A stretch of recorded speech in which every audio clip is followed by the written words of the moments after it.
அன்பான ரிஷபராசி நேயர்களே, 500 வருஷத்துக்கு பிறகு கும்பராசியில் உருவாகக்கூடிய 5 ராஜயோகங்கள் 12 ராசிகளுக்குள்ளும் மிகப்பெரிய மாற்றத்தை எல்லாம் கொடுக்க போகுது. எதனால இந்த ராஜயோகங்கள் உருவாகுது அப்படின்னு பார்த்தீங்கன்னா, இந்த 2026வது வருடம் பிப்ரவரி 3ஆம் தேதி புதனும், பிப்ரவரி 6ஆம் தேதி சுக்கிரனும், பிப்ரவரி 13ஆம் தேதி சூரியனும், பிப்ரவரி 23ஆம் தேதி செவ்வாயும் கும்பராசிக்கு பயிற்சி அடைய போறாங்க.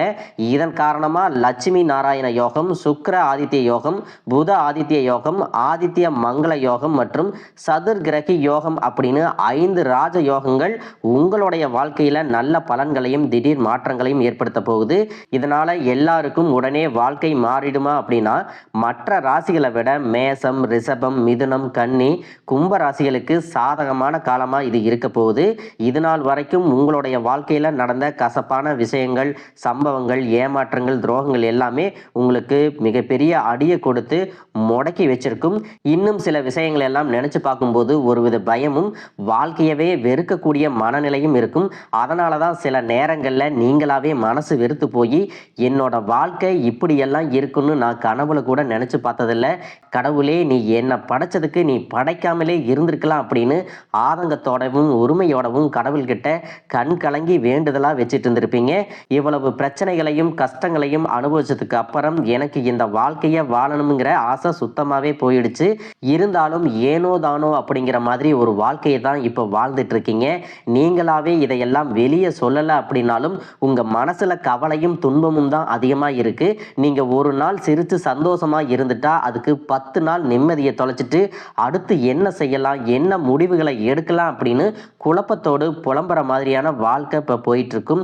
நீங்கள் ஏதாவது ஒரு நல்ல விஷயத்தை செய்யலாம், முன்னேறலாம் அப்படின்னு நினைச்சாலும் அந்த நல்லதை கெடுக்கிறதுக்கும் நீங்கள் முன்னேறக்கூடாதுன்னு தடைகளை போடுறதுக்கும் கூட இருந்தே தவறான விஷயங்களை செய்யறதுக்கும் அப்பப்போ உங்களை அவமானப்படுத்துறதுக்கும் நிறைய நபர்கள் முயற்சி பண்ணிட்டு தான் இருக்காங்க.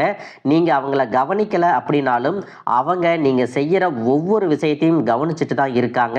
ஆனாலும் அவங்க செய்யக்கூடிய சூழ்ச்சிகளையும் சதிகளையெல்லாம் தாண்டி இப்போ வரைக்கும் நீங்கள் ஒரு சாதாரணமான வாழ்க்கையை வாழ்ந்துகிட்டு இருக்கீங்க அப்படின்னா அதுக்கு என்ன காரணம் தெரியுமா? உங்ககிட்ட இருக்கக்கூடிய நல்ல எண்ணங்களும் கடவுள் பக்தியும் இதுவரைக்கும் நீங்கள் செஞ்ச தர்ம காரியங்கள் தான் உங்களை காப்பாற்றிட்டு இருக்கு. இத்தனை நாள் வரைக்கும் பார்த்தீங்கன்னா உங்களுக்கு நல்ல நண்பர்களாக இருந்திருப்பாங்க, உறவுகளாக இருந்திருப்பாங்க. அவங்க சுயநலத்துக்காக இது வரைக்கும் உங்களை பயன்படுத்திட்டு இருந்திருப்பாங்க. இதுவெல்லாம் இன்னும் சில நாளில் உங்களுக்கு தெரிய வரும். அதுக்கு அப்புறம் தான் யார் நல்லவங்க யார் கெட்டவங்க, தன்னுடைய சுயநலத்துக்காக எதையும் செய்யக்கூடியவங்க தான் உங்களை சுற்றி இருக்காங்க அப்படிங்கிறத நீங்கள் முழுசாக புரிஞ்சுக்க ஆரம்பிப்பீங்க. இப்போவாவது இவங்களுடைய உண்மையான குணம் தெரிஞ்சிச்சே அப்படின்னு மனசளவில் உங்களை நீங்கள் தேத்திக்கணும். இருந்தாலும் இந்த வாழ்க்கையில் எப்படியாவது முன்னேறி மேலே வந்துடணும் அப்படிங்கிறதுக்காக அதிகமாக கஷ்டப்பட்டு உழைக்கிறவங்க தாங்க நீங்கள். இப்படி எல்லா விஷயத்திலையும் நான் சரியாக தான் நடந்துக்கிறேன், நல்லது மட்டும்தான் செய்கிறேன், எனக்கு மட்டும் ஏன் இவ்வளவு கஷ்டம் வருது, என் வாழ்க்கையில் எனக்கு தெரிஞ்சு நான் யாருக்கும் எந்த கெடுதலையும் கஷ்டத்தையும் துன்பத்தையும் கொடுத்ததில்லை, அப்படி இருந்தும் எனக்கு இவ்வளவு சோதனைகள் வருதுன்னா முன் ஜென்மத்தில் நான் ஏதாவது தப்பு பண்ணிட்டேனா, பாவம் பண்ணிட்டேனா அப்படின்னு கூட உங்கள் மனசுக்குள்ள சில எண்ணங்கள் தானாக வரும். உங்கள் வாழ்க்கையில் அடிக்கடி பிரச்சனைகள் வருவதற்கும் சில நபர்கள் துன்பங்களை கொடுக்கறதுக்கும் பலவிதமான காரணங்கள் எல்லாம் இருக்கத்தான் செய்யுது. இப்படி உங்க வாழ்க்கையில பிரச்சனைகள் சில நாட்கள் இருக்கும், அதையே நீங்க நினைச்சிட்டு இருப்பீங்க. கொஞ்ச நாள் கழிச்சு அந்த பிரச்சனை போயிடும். இது மாதிரி உங்க வாழ்க்கையில நீங்க சந்திக்காத பிரச்சனை எதுவுமே இருக்காது. இந்த வாழ்க்கை உங்களுக்கு எப்படி கஷ்டங்களை கொடுத்தாலும் உங்களை புரட்டியே போட்டாலும் எப்பவும் போல நீங்கள் சாதாரணமாக இருக்கிறனால தான் உங்களை சுற்றி இருக்கிறவங்க எல்லாரும் இவங்களுக்கு என்னப்பா ஜாலியாக இருக்காங்க, இவங்களுக்கு என்ன கஷ்டம் இருக்க போகுது அப்படின்னு சொல்லுவாங்க. ஆனால் மனசில் கவலைகளோட ஆரோக்கியமாக சாப்பிட முடியாமல் நிம்மதியாக தூங்க முடியாமல் மற்றவங்க முன்னாடி போலியாக சிரிச்சுக்கிட்டு ஏனோ தானோ அப்படிங்கிற மாதிரி சாதாரணமான ஒரு வாழ்க்கையை தான் நீங்கள் வாழ்ந்துட்டு இருக்கீங்க.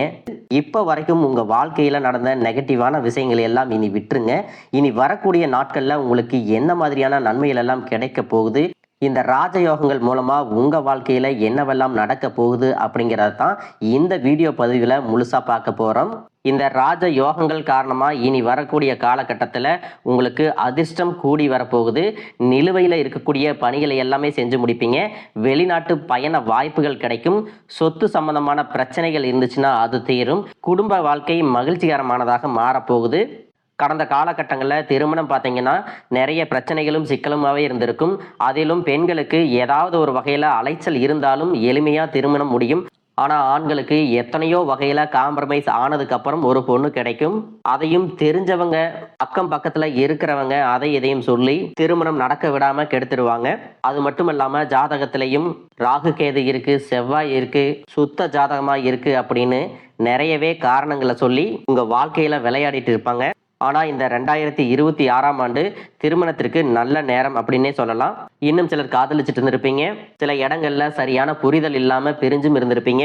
அப்படி பிரிஞ்சு இருக்கிறவங்க மீண்டும் ஒன்றாக சேரக்கூடிய வாய்ப்புகள் 100% இருக்கு.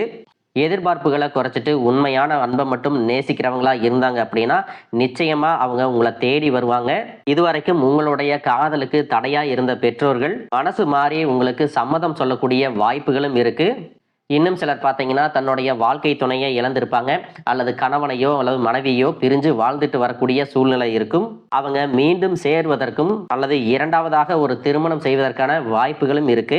உங்களுடைய குலதெய்வத்தை வேண்டிக்கிட்டு 48 நாட்கள் தொடர்ச்சியாக நீங்க தீபம் ஏற்றி வழிபட்டு வந்தீங்க அப்படின்னா நிச்சயமா உங்களுடைய வேண்டுதல் பலிக்கும்.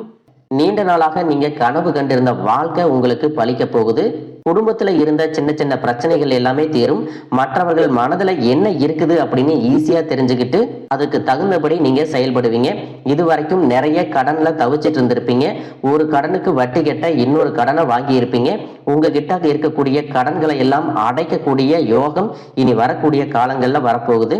பிரிந்த காதலர்கள் எல்லாமே மீண்டும் சேருவாங்க. மனசுக்கு பிடிச்ச மாதிரி வேலைகள் கிடைக்கும். வீட்டுக்கு தேவையான பொருட்களை எல்லாமே வாங்குவீங்க. எதிர்பாராத அதிர்ஷ்டம் உங்களுக்கு கிடைக்கும். இன்னும் சிலருக்கு பார்த்தீங்கன்னா குடும்பத்துல தன்னுடைய வாழ்க்கை துணை முழுசா புரிஞ்சுக்காம உடல் அளவிலையும் மனதளவிலையும் ரொம்பவே கஷ்டத்தை கொடுத்து நிம்மதி இல்லாம ஒரு வாழ்க்கையை ஏனோ தானோ அப்படின்னு வாழ்ந்துட்டு வர மாதிரி இருந்திருக்கும். மார்ச் மாதத்திற்கு பிறகு உங்களுடைய வாழ்க்கை முறை மாறும். மனதில் இருந்த மன அழுத்தங்கள் எல்லாமே குறையும். குழந்தைகள் மூலமாக மகிழ்ச்சி கிடைக்கும். குடும்ப உறவுகள் உங்களுக்கு ஆதரவு கொடுப்பாங்க. வேண்டுமென்றே உங்களுக்கு தொல்லைகளை கொடுத்து வந்த குடும்ப உறவுகள் தன்னுடைய செயலுக்கு வருத்தம் தெரிவித்து உங்ககிட்ட மன்னிப்பும் கேட்பாங்க. உங்களுடைய வாழ்க்கை துணையின் சில உறவுகளை விட்டு நீங்க பிரிஞ்சிருப்பீங்க. இதற்கு பிறகு உங்களுடைய தனிப்பட்ட வாழ்க்கையில யாரும் குறுக்கீடு செய்ய மாட்டாங்க. சில உறவுகளை கையாளும் போது உங்களுக்கு மன உறுதி அதிகமா வேணும். எல்லா இடத்துலையும் எல்லாரையும் அனுசரித்து போகணும் அப்படிங்கிற குணம் உங்களுக்கு இயல்பாகவே இருந்தாலும் சில இடங்கள்ல அவங்க செய்யக்கூடிய தவறுகளை கண்டிக்கிறதுக்கும் அவங்களாகவே அதை திருத்திக்கிறதுக்கும் நீங்க ஒரு காரணமா இனி இருக்க போறீங்க. படிக்கக்கூடிய மாணவர்களுக்கு படிப்புல சிறந்து விளங்குவாங்க. தானாகவே கத்துக்கிறக்கூடிய ஆர்வம் அதிகரிக்கும்.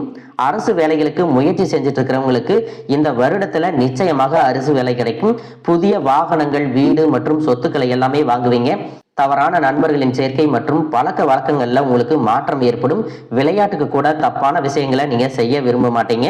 ஆரோக்கியத்தில் இருந்த நீண்ட கால பிரச்சனைகள் தீர்வதற்கு சரியான சிகிச்சை முறைகளையும் மருந்துகளையும் நீங்க எடுத்துக்கிட்டீங்கன்னா சில மாதங்கள்லயே உங்களுடைய உடல்நிலை சீராகும்.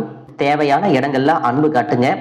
அவசியமான இடங்கள்ல கண்டிப்பாகவும் நீங்க நடந்துக்கணும். இதுவெல்லாம் மற்றவங்களுடைய வாழ்க்கையில நடக்கும். எனக்கு நடக்குமா?